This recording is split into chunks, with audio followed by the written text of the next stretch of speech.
So Old Trafford last night, ultimately after what seemed like, in fairness, a bright opening half hour and one of the better half hours under Ralph Rangnick, Manchester United made a fairly tame exit from Europe, just to, I think, almost personify their woes. Yeah, I think so. I'd agree that the first half an hour or so was fairly promising. But ultimately, you came away from the game thinking, this is United are what they are. They're a team that has been in the Champions League quarterfinals twice in the past 11 years, and twice in the past 9 if you go back to the Sir Alex Ferguson era, the post-Sir Alex Ferguson era. So, I mean, towards the end, it was just, for me, it was the sight towards the end of, they're trying to get a goal back to force extra time. So what happens? Well, you take off the club captain, he gets cheered off the pitch, ironically, and a guy comes on who's played 171 minutes of football this season and has been kind of so lesser spotted in the team that some of the Spanish journalists were asking exactly where he is in the pre-match press conference. That's the kind of level that United were reduced to last night, and I think that's the level that they're at. There really was no surprise in the fact that that they went out. I mean, there was no great shock really, because you just didn't go in expecting anything other than anything that would have been a bonus if they got to the last 8. So yeah. Mm. So the reception when Harry Maguire was substituted, ironic, cheers, jeers. It sounded more like cheers to me, certainly. Yeah. Definitely ironic cheers. Yeah. I don't know how much of that was a reception for Juan Mata as well, because you don't see much of him. But I think Harry Maguire, he's become something of a lightning rod, really, of the criticism. Much of it, I think, is unfair. But you can't deny that he hasn't been playing well for a long time now. But even his most staunch defenders couldn't really say that about it. It does, though. I mean, this had been a very patient Old Trafford for a long time after Ferguson's departure, and they were loath to boo any managers, and booing at those games or any sense of ironic jeers, for instance, weren't really the norm. It wasn't that kind of crowd. So now that they're at the point of, ironically cheering Harry Maguire being taken off, as opposed to almost feeling a sense of, this guy, there's a good player in here and let's support him and almost rehabilitate him and try and give him a boost to his confidence, that they're at that point really is a kind of worrying sign about the general atmosphere around that club. I think so. I think your point about how they've supported him in the past, I mean, I remember during Solskjaer's final games, you never really felt like the crowd turned. Whether that was on him, whether that was on the players. Last night was a slightly different in the Harry Maguire thing. I'm sure you've seen the video of Marcus Rashford as well afterwards coming out. It's pretty hard to decipher what's going on in that video, I think, and his statement doesn't totally clear it up either. But there is certainly a feeling that, I don't know, like, if you compare it to those final days of Solskjaer, obviously he was a bit of continuity, a bit of identity with the club, and I think myself among them, many people have been critical of that they've clung to that identity a bit too much, that they've lent on it and traded on it too much, and it's time to break away from that. Yeah. But maybe this is a consequence of that attempt to try and break away from it with Rangnick, with this new era, whatever. That there isn't anything really to fall back on, and people feel like fans feel like they can perhaps openly, vocally criticise the players a little bit more, because there's not that kind of continuity that there was with the glory years, if you like. On the Rashford video, I suppose it is hard to decipher what happened. Certainly the one I saw showed the crowd waiting outside the stadium for the players. They were shouting things about the performance to the players. Rashford took exception with something and seemed to walk back towards the crowd.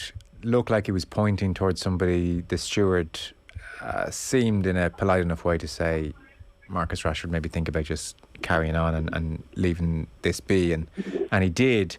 And so he put up a post this evening saying 2 sides to every story, and then it's quite lengthy. I mean, all these Manchester United Twitter apologies or explanations have to be screen grabs because they go on forever. I mean, the Bruno Fernandes penalty, if it had been printed, then climate change would have been hastened. So a video can paint 1,000 words and in this case lead to inaccurate info being shared on social media. Guys, for weeks I've been heckled, threatened, questioned, and last night my emotion got the better of me. I am a human being.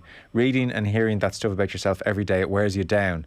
No one's more critical of my performance than me.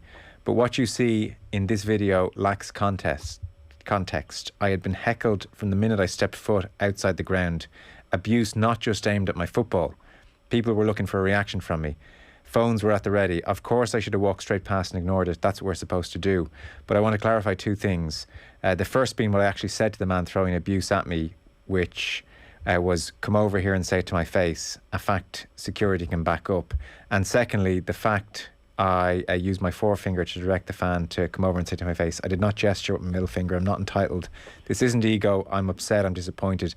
And in that moment, it was silly, but I was a human being. So he's denying there that he said, come over and say it to my face. And he's denying that he held up a middle finger towards the fan. He said something, but it wasn't come over and say it to my face, which would have been inviting some kind of physical confrontation. So I'm sure he wants to clarify that. But he's not denying that he lost his cool and he reacted.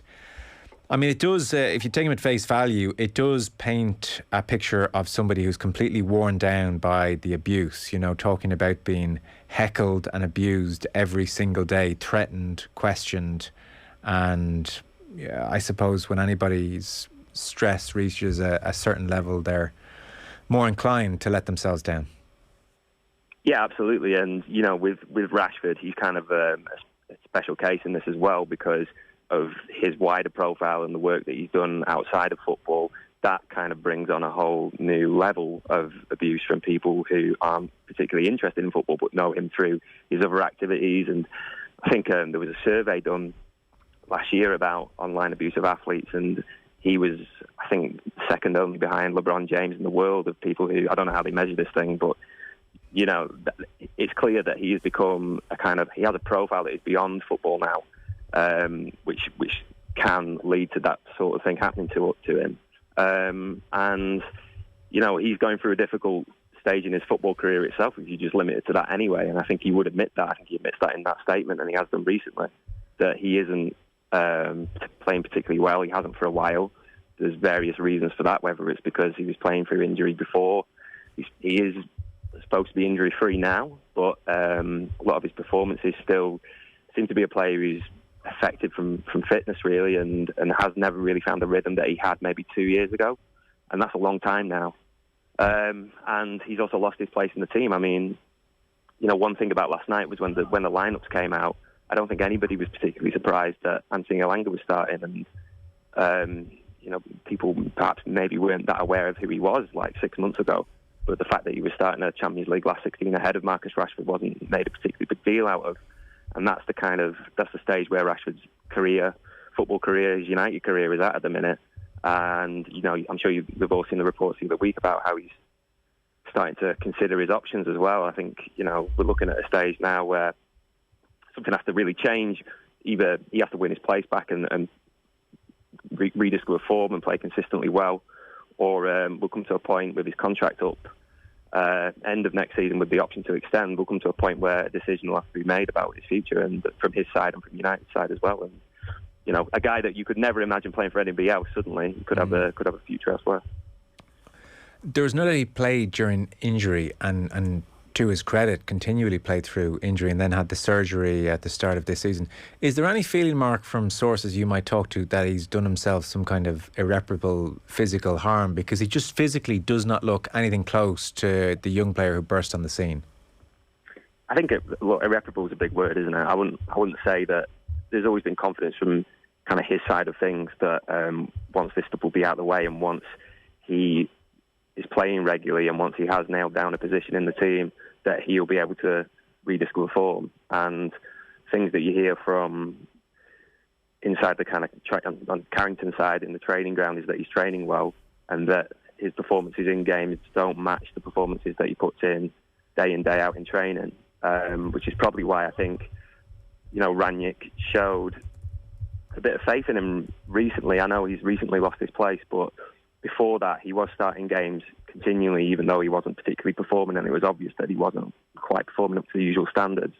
Rangnick kept the faith with him because he saw that he was doing this work in training, but it wasn't coming through. So it's about translating that and taking those training performances into the game. But like you say, you watch him. I mean, I remember watching him when he was struggling with the back injury about 2 years ago, and he was playing through it. Yeah, you could just tell that this was damaging him. It wasn't good for him. Yeah, and then there's been several ones since with the shoulder and the ankle and stuff like that. So it all takes its toll, and hopefully he can find a way back, because apparently he is still training well. So. Okay, it's interesting because physically he just looks a shadow of himself, and we could be seeing Liverpool in here and they've scored. Is it offside? It is offside. Mane turns around. He seemed to know early on he was offside, so disallowed goal there, because he does look a pale imitation of himself physically. And what's more, Mark, I think I don't, everybody has the images this season of some kind of attack happening against Manchester United and Marcus Rashford jogging back, and that, on the face of it, lack of application. It's hard to reconcile with that, with the personality that he seems to be, who's diligent and hardworking, and that adds to the worry that there's something not quite right there. Because I don't understand, for instance, why Marcus Rashford on so many occasions is 30 yards behind the play when United are under pressure and not making any great effort to get back. That's always been a difficult one to square from afar. I'll take that, yeah. I think he's been... I don't know if it's always been a trademark of his game, but I think and I don't want to speculate too much here, but, he would rather be playing more at the minute. And so when you see that, you do wonder a little bit about disillusionment and, quite how happy it is and the direction he feels maybe the club is going. But like I said, I don't want to speculate too much on that. Yeah. Speak too much about that. But at the same time, I mean, I go back, he wasn't playing last night. Anthony Elanga was playing. And that's a guy who has come into the team from nowhere. And by all accounts, it is because he's immediately switched on to what Rangnick wants and what Rangnick is asking for and what his coaching staff's asking for, because this is his opportunity to break into a team and take it, and he's done that. And then you look on the other side of the pitch, and you've got Jadon Sancho, who is a guy who obviously, did so well at Dortmund, is kind of trained in this style, has been developed in this style that Rangnick is so famous for, and he's playing the best football that he's played at Manchester United of the season so far. And so you see those two players really adapting and really learning and picking up things, and Rashford not. And again, like I say, you just wonder whether the direction that United have taken isn't perhaps the one that is best suited to his style and his way of playing. Yeah. And again, that raises questions about his long-term future, I suppose. Yeah. I take the point on Elanga. He's performed very well generally, although the goal last night came in part, largely, I would say, to Elanga not tracking the run, and so he's far from perfect either. But that's the level Manchester United are at. I'm curious, by the way, Mark, was anything said in the post-match press conferences, or did it come up? Ronaldo's role last night caught the eye in that he was playing like he was 25 again for that first half hour. He was popping up on the left flank in particular, sometimes on the right. This was not I'm going to play the number 9 role, the team just try and serve me here, I'm going to conserve my energy. And considering he'd played 90 minutes against Spurs as well, it was really surprising to see Ronaldo try and play that way from the off. And it was very effective for the first 25 minutes. It was never going to last much longer than that. Well, after the Spurs game, I thought there wasn't anything mentioned so much about that in the press conference last night, but obviously after the performance against Tottenham, with the hat-trick and everything. But yeah, you're right. In that game as well, just watching Ronaldo, he was taking touches all over the pitch in positions that he wouldn't normally appear in. It kind of reminded me, Bruno wasn't playing on Saturday, but it was almost like he was taking up his role of just being absolutely everywhere on the pitch and turning up at right back and doing things. And it made it feel like he was almost part of a system a little bit more, whereas at times he just felt like that kind of static focal point who isn't, never mind in possession, out of possession, he's not occupying, he's not cutting off passing lanes, whatever, all that pressing stuff that there's been a huge debate around him. It felt like he was doing a lot more of that stuff on Saturday and again for that first half hour last night. But your point about how it dropped off is a valid one, I think, because, we're talking about a 37-year-old guy. And the thing about the whole pressing thing, people say, it's not so much that he doesn't want to do it. It's that, physically he is 37 years old. He's been told throughout his career that he's this kind of freak of nature and that he can just keep going forever. But there comes a point where, physical capacity is just done. And there's been performances this season where you've seen that from Ronaldo, and maybe in the last couple he's picked that up a little bit. But as you say, it never really feels sustainable with him, and that's a huge issue for a team that wants to play in the way Rangnick wants to play and wants to play in the way that whoever the next permanent manager is going to be, because they're all of a similar style. They all want high pressing forwards, intense style of play, and quite how he fits into that and how he can sustain that into his 38th year is going to be, I know that even though it's such a tedious debate, it's going to be a hugely relevant question again. Yeah. Should let people know Arsenal almost took the lead against Liverpool. There was a blind pass back to Alisson, but Lacazette was right there waiting for it, took it around Alisson, then squared it back to Odegaard, who took a touch and shot, and Alisson had managed to get back to his feet and jump in front of it and save it. So extraordinary moment. Still 0-0 between Arsenal and Liverpool after 52 minutes on the clock. The other thing, which jumps about it, and it speaks volumes about the general running of the club, is that Pogba's not starting. That is also not a surprise, really, to anyone. Not a great surprise. To be fair to him, his body language when he came on was absolutely fine. He didn't appear to be in any great huff. But here's this player that now successive managers don't quite trust, and yet the club still have this $500,000 a week contract waiting for him to sign. Well, yes, it might do, but at this stage, I think the writing's almost on the wall. I mean, we're coming into the end game now. You'd want some serious movement over his contract situation if you were going to have any confidence that he was going to be here next season, and there really hasn't been. Nothing reported even. So I think what we're looking at, what you watched last night, was probably Paul Pogba's last European appearance for Manchester United. You're entering the end game now of the last couple of months, and he's going to, I'm just thinking about all the pieces that are going to have to be written when he goes, because, what's a bigger indictment of the way that the club is at the minute than not just losing their record signing on a free transfer, but doing it for the second time. Second time the same player.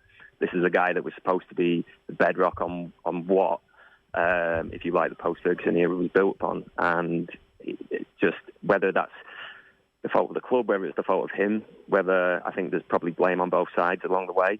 It depends how you proportion it out, but it's certainly on both sides. But he simply hasn't lived up to that billing, really, and his time will go down as a disappointment. And like I say, I think we're seeing the final stages of it. He had some wonderful moments. I don't even think he had a consistent 3 months of delivering, did he? I don't know. I mean, there was the one season people always talk about was the 18-19, when, to be fair, he got a lot of goals, a lot of assists, created most of the chances. He was the hub of the team. Okay. But even in that year, he was taking penalties, and he was still he was dropping out of games. He would miss periods because he was away. The absence wouldn't be totally explained. There was just that's been the case even in the good times. There's been issues with his availability, which is a huge thing. Outside of all that, if you're injured a lot of the time, and he has been injured a lot of the time, and you're supposed to be such a central figure, and you're supposed to be the club's record signing, that's a huge problem within itself. Forget all the kind of circus that goes on the outside of Paul Pogba. Yeah. So he's never. So the whole what the signing was supposed to represent has just never really been fulfilled, and it's not going to be. No. Stay with us a second, Mark. Mick, big goal. Yeah, Liverpool are 1-up, Joe. Diogo Jota with a goal, beating Ramsdale on his inside, his near post. Probably should have done better, but a beautiful ball through by Thiago. Just a disguised, beautiful through ball to Jota, who just completely opened up the defence. The ball opened up the defence, and Jota just left-footed shot. Ramsdale should be saving it, to be honest, at his near post. Ramsdale's worst moment. It's been a brilliant game. There's been a few of them. It's been a brilliant game in the second half so far. It's up and down. Both teams playing really, really well. But Liverpool, both teams look dangerous. I wouldn't say that it might not be the last goal of the game, I would say. Mark, just before we let you go, so there's a moment even on BT Sport where Jake Humphrey and Rio Ferdinand and Owen Hargreaves and Paul Scholes are chatting about the general situation, and talk turns to the next manager. And so, like, in the same sentence, Jake Humphrey is making the point that at 1 billion sterling spent, this is the most expensive team ever assembled. And Paul Scholes is very somberly saying we need a complete reset, as in we need about 10 new players. And Hargreaves is wondering, really, Ferdinand is questioning. Hargreaves is saying Manchester United should be able to attract any manager in the world, and Rio Ferdinand saying, I'm not so sure anymore. Like, they'll do well to attract a lot of managers. So they need a complete rebuild after spending 1 billion, and they're on the lookout for a manager, and everything about the club seems to be dysfunctional at the moment. What's the latest? What are you hearing? Is there any clear front runner in so much as you can tell? I think the kind of time-honoured favourite has been Pochettino. He's the one who has pedigree in the Premier League. He's the one who is he was... Ferguson admires him, or certainly did when he was still managing in the Premier League anyway. I know, but he also admired David Moyes, so Yeah, well, like I said, that doesn't... It's not a guarantee of success by any means. Yeah. And it doesn't count for everything, but I do think it still counts for something. Even the modern day United, after all this change, I do think that still counts for something.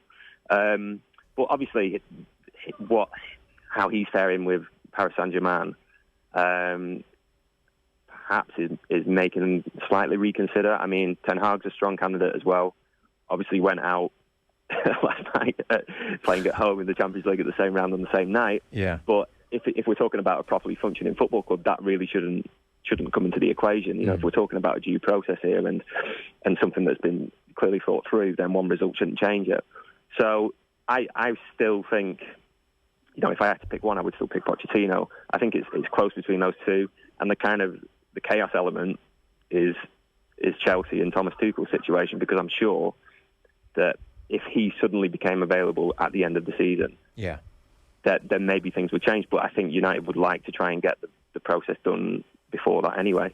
So it might be, managerial kind of successions. I always think they're really sensitive towards timing. You have to be almost kind of lucky with who's on the market, who's available, because it's very rare for top managers to switch clubs, go from one to another. So, perhaps they've been a little bit unlucky with that in the past. They might, if in Tuchel's case, they might be unlucky again if he ends up going in the summer because of what's happening at Chelsea. But at the moment, if I had to pick one, it would probably be Pochettino. Yeah, okay. And are they planning on building a new Old Trafford or redeveloping the current one? There's been a lot of talk this week. At the minute, the official word is that it's far too premature to really suggest anything, and that they're considering all options and everything's on the table. But yeah, one of the options that was on the table is demolishing Old Trafford and starting again and rebuilding it all again. And if it's not enough to do that with the squad, then how about doing it with the stadium? It's a big job. But we'll see what happens with that. Okay. Well, listen, thank you so much for the time. Much appreciated. You did it all, Mark. You dropped an F-bomb on national radio and then talked football for 20 minutes. I always wanted to do it. First time F-bomb. Yeah. We appreciate the time. Thanks so much. Appreciate it. Cheers. Bye-bye. Mark Critchley there of The Independent, who covers Manchester United amongst others. So, Mick, Arsenal 0, Liverpool 1. This is a great game. It's been so fast-paced in the second half. It's up and down. Both teams really going for it. Sky basically illustrating the chance that you mentioned. Odegaard should have scored a brilliant save from Alisson. He still should have scored, but it was an amazing save. To Jota's shot, which Ramsdale should have saved and didn't. Yeah. And that's ultimately the difference between the teams so far. But Arsenal have been really good, really quick football. Martinelli made a fool about Alexander-Arnold and Henderson in the same move, and then it kind of came to nothing. A lot of that, but Liverpool trying really quick over the top balls a lot, and just they always looked like that was their plan today, was just to catch that Arsenal defence out with kind of zonal marking, and that's what they did ultimately for the goal. Jota's last kick of the game, he was already coming off, him and Diaz coming off for Firmino and Salah. So if you're Arsenal, you know what I mean, you got Firmino and Salah coming on for the goal scorer. It's like embarrassment of riches, as we talked about with City earlier. Liverpool are at that stage now. Actually, we always talked about them needing to freshen up that front three. Like, Jota outperforming any expectations, but they've really got 5 of them now. Like, Diaz looks like he's a good player as well. Played pretty well here.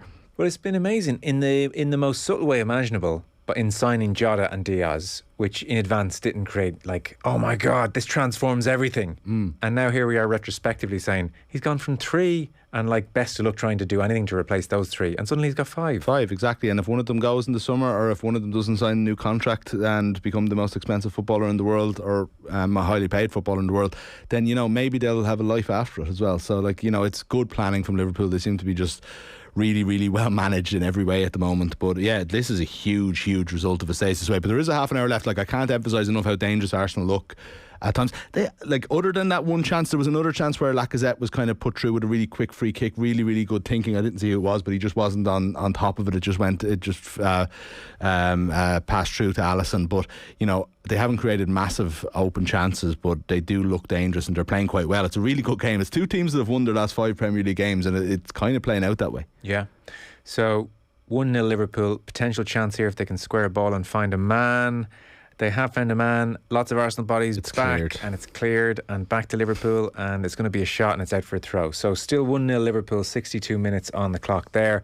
Spurs are 2-0 up against Brighton. That's a full-time result for you. That kicked off earlier on. Oh, it's 2-0. Oh my God. That ball was cleared. Saka had the ball basically cleared, and it was just taken off him by Robertson.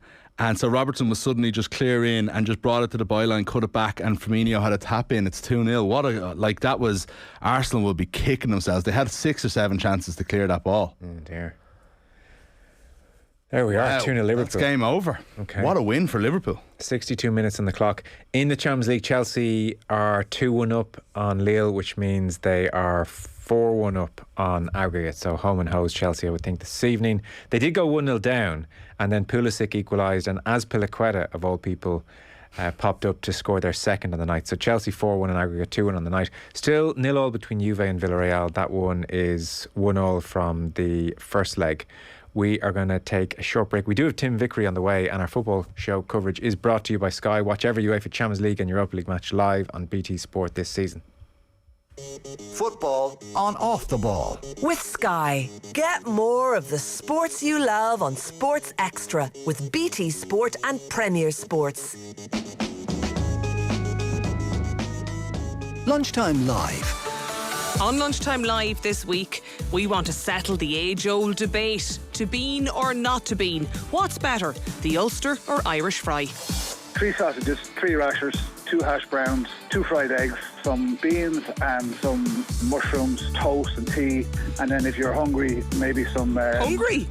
French toast and chips afterwards as well. Jesus, I tell you, 2 Rennies you'd want after that. Lunchtime Live with Andrea Gilligan. Brought to you by Avant Money. Weekdays at midday on News Talk. There's a holiday for everyone at Sunway, with great value deals to hundreds of destinations and peace of mind protection from one of Ireland's most trusted holiday companies. What are you waiting for? Sunway, your holiday, your way.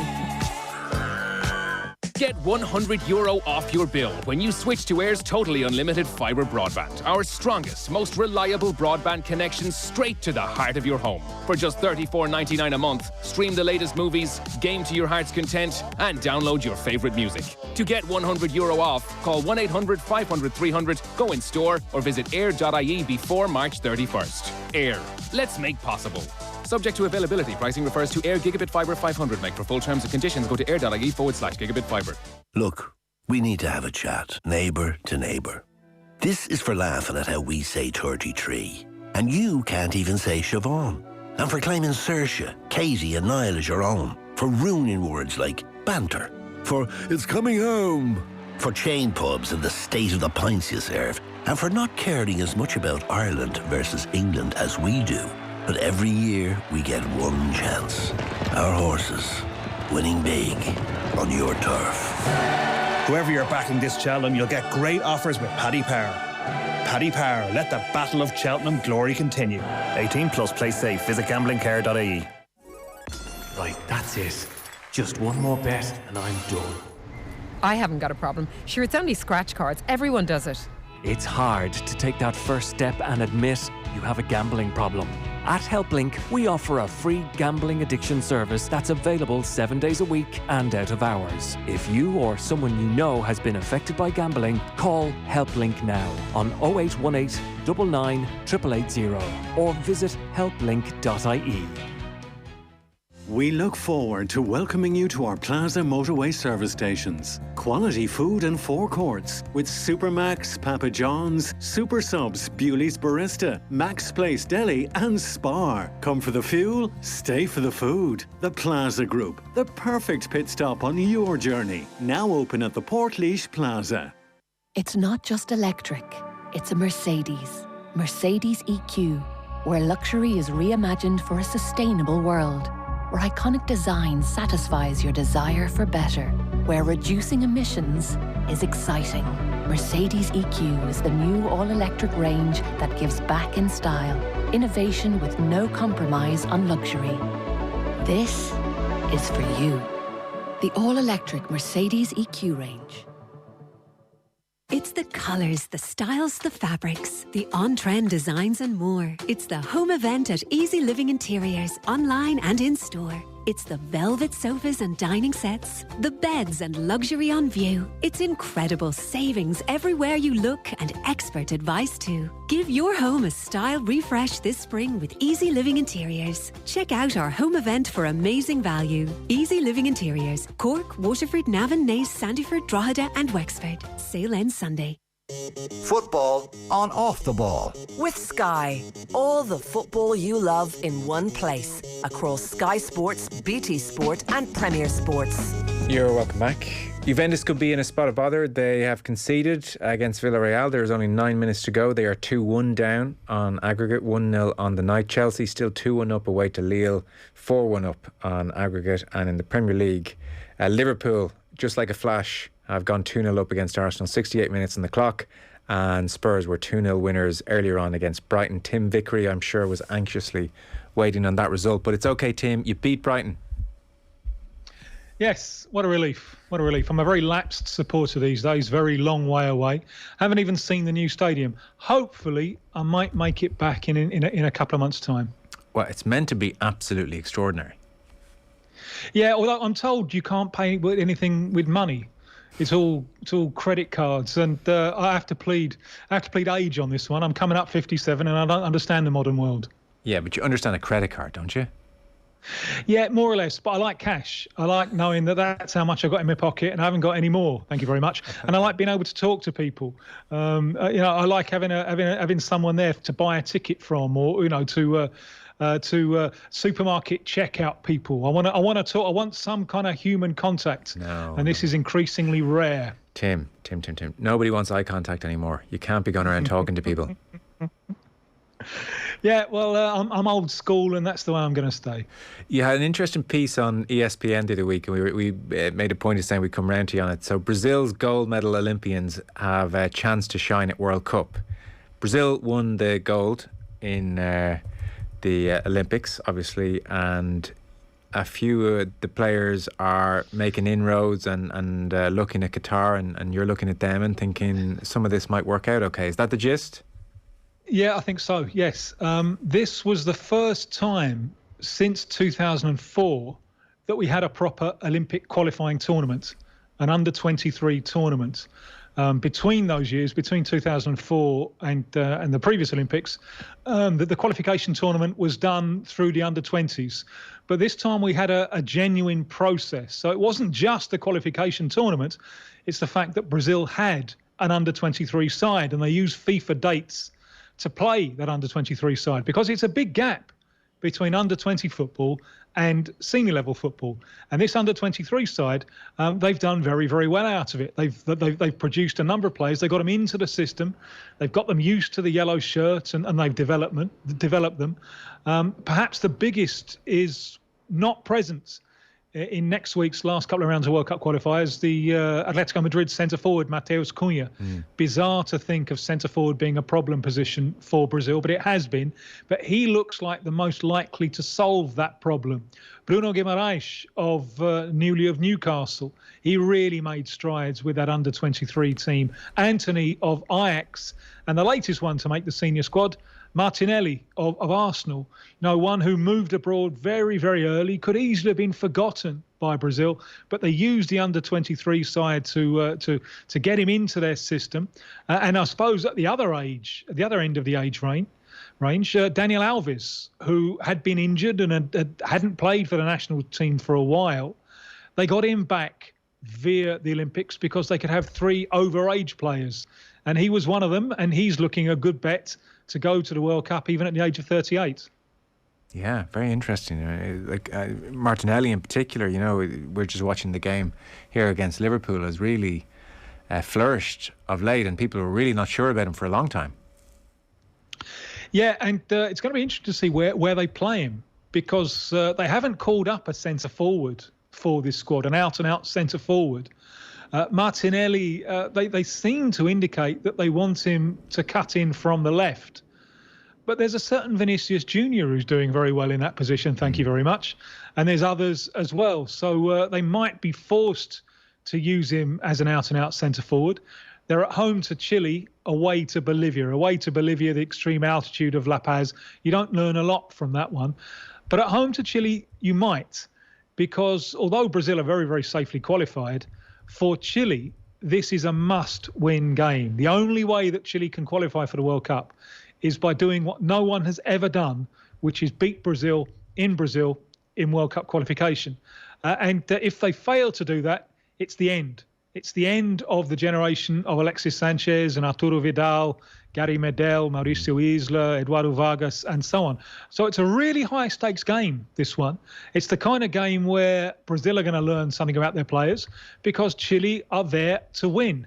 And so that's just one fascinating game in this highly competitive last couple of rounds of World Cup qualification. Mm.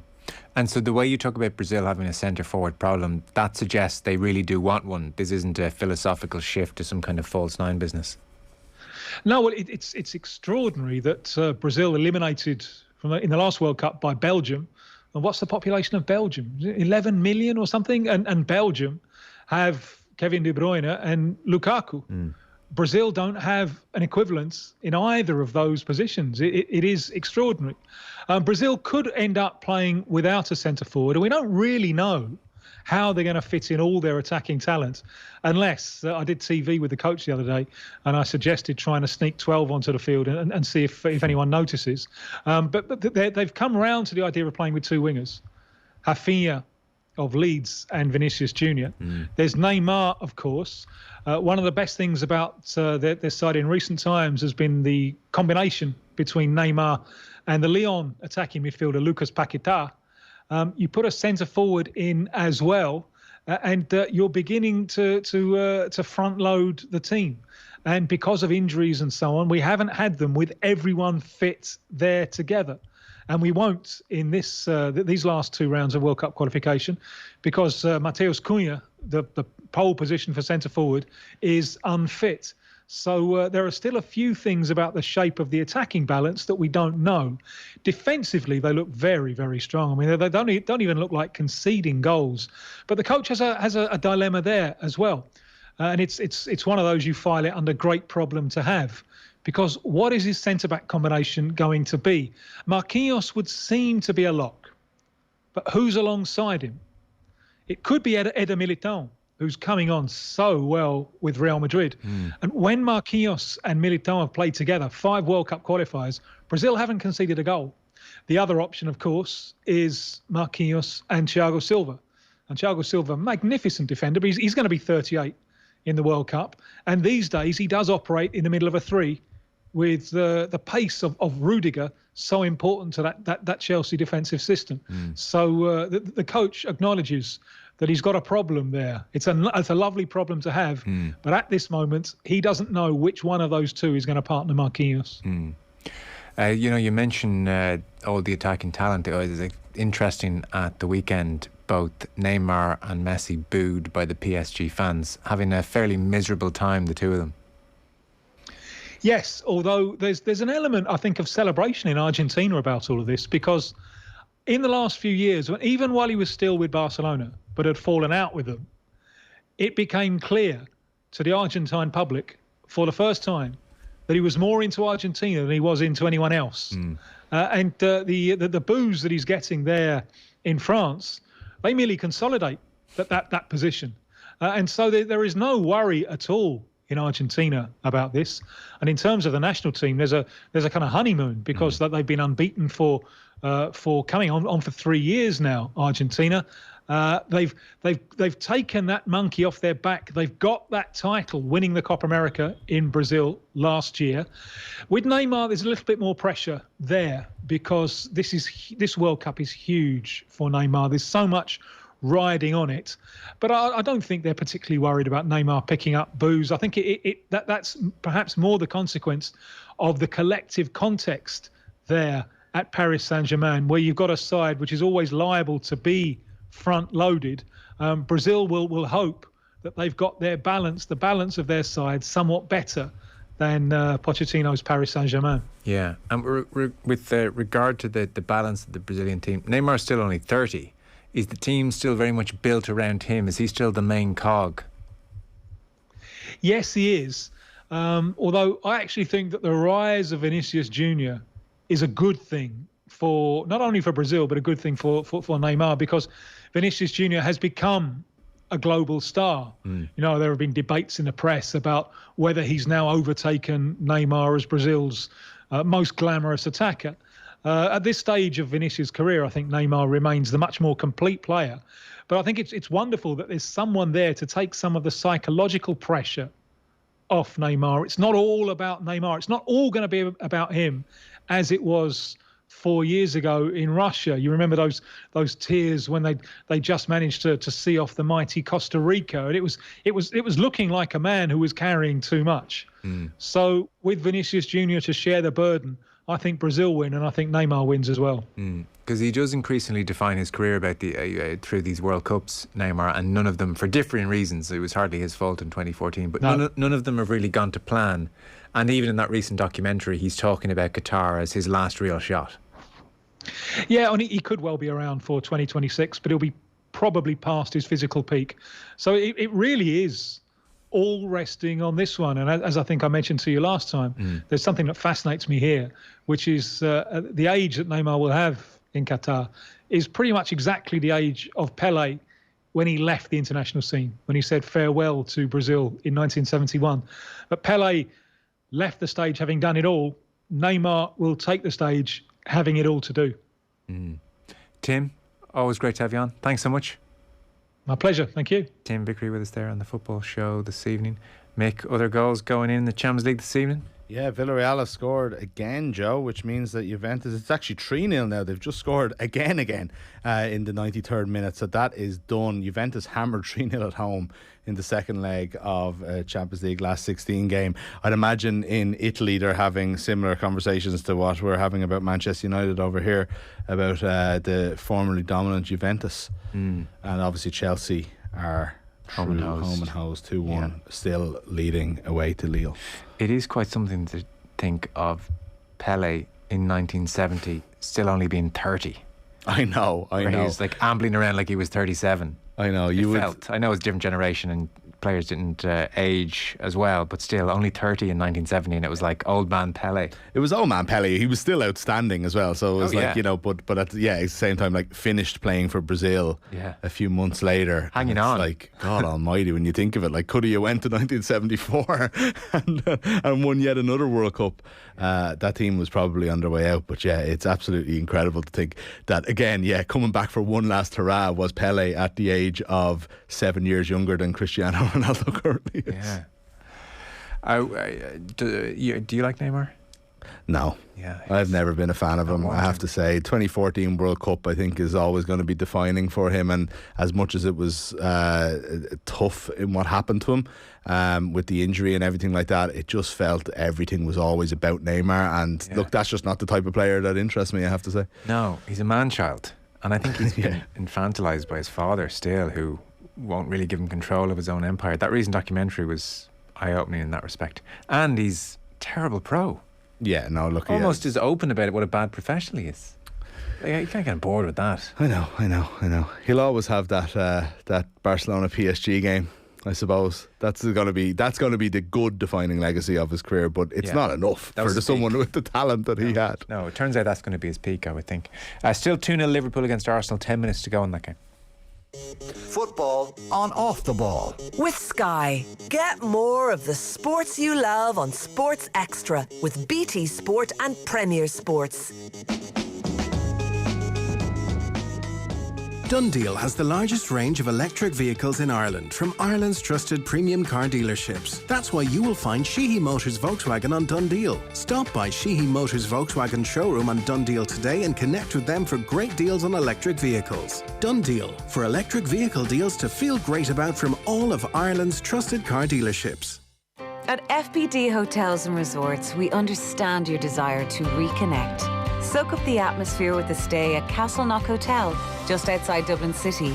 Relax with a spa getaway at the Heritage in Laois, or enjoy delicious dining and the warmest welcome at Faith Leg in Waterford. For more sunshine, book a Spanish getaway at Sunset Beach Club, or the ultimate golf break at the stunning La Cala Resort. FBD Hotels and Resorts. Reconnect. On the night of April 3rd, we'll all come together to fill out our census forms. And the information you provide will help show where essential services are needed in every part of the country. So on Sunday, April 3rd, be a part of Ireland's future. Be counted. Visit census.ie to find out more. In these troubling times, worries and problems can become magnified, making it difficult to cope. At HelpLink Mental Health, we're here to help by offering free or low-cost counselling support 7 days a week and out of hours. All HelpLink services are available nationwide, from free counselling for gambling addiction to low-cost, general, youth, addiction, couples and bereavement counselling. So if you or someone you know needs support right now, talk to us at helplink.ie.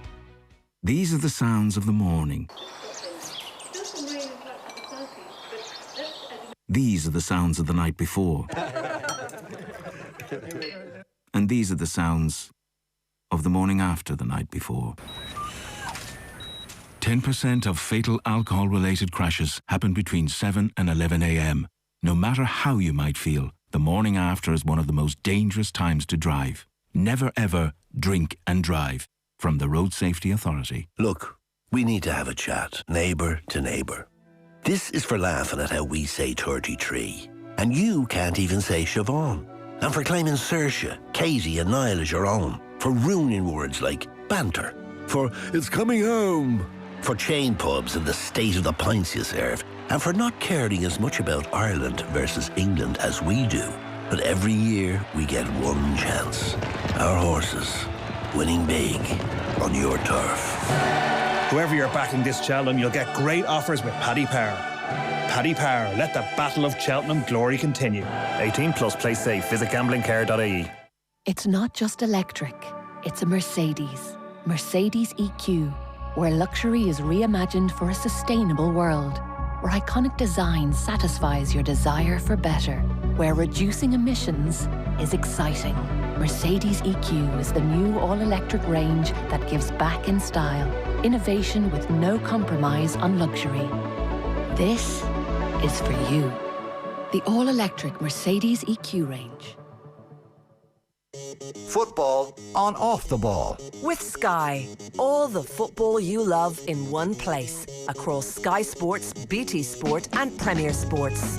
Okay, so we're pretty much done. There are still 7 minutes to go, plus added time at the Emirates. So far from done, and Arsenal are in possession. They're still looking for a goal, but they're 1-0, or they're 2-0 down, 2-0 rather. down, so you yeah. think that's that. That will mean Liverpool are within a point of Man City, same number of games played. So the title race is very much alive and well. A single 5 goal, point better goal difference as well, and a trip to the Etihad to come. So title race is officially on. Yeah, Joe. So exciting stuff. One game I just wanted to mention, the Championship, before we go. The Peterborough and Swansea, we mentioned it earlier on. Michael Obafemi opened the scoring in that game. Sammy Samodics actually equalised in it. Possible future Irish international there as well. And then Peterborough went 2-0 up. Michael Obafemi scored again to make it 2-2, and Swansea actually got a winner in injury time. So Michael Obafemi with 2 again. He's scoring all round him at the moment. He's almost the informed Championship striker at the moment. Squad being named this week. Michael Obafemi hasn't played. He's still only 21. He's not 22 till July, and hasn't played for Ireland since 2018, November 2018, when he made his debut. So Interesting. One to watch. Villarreal scored 2 goals in 2 minutes. 3-0 winners against Juventus tonight. 4-1 in aggregate. Juventus are out and Chelsea are through as well. Winners in Lille this evening 2-1. We are done. OTB AM is back at you tomorrow morning. Tom Dunn is on the way next.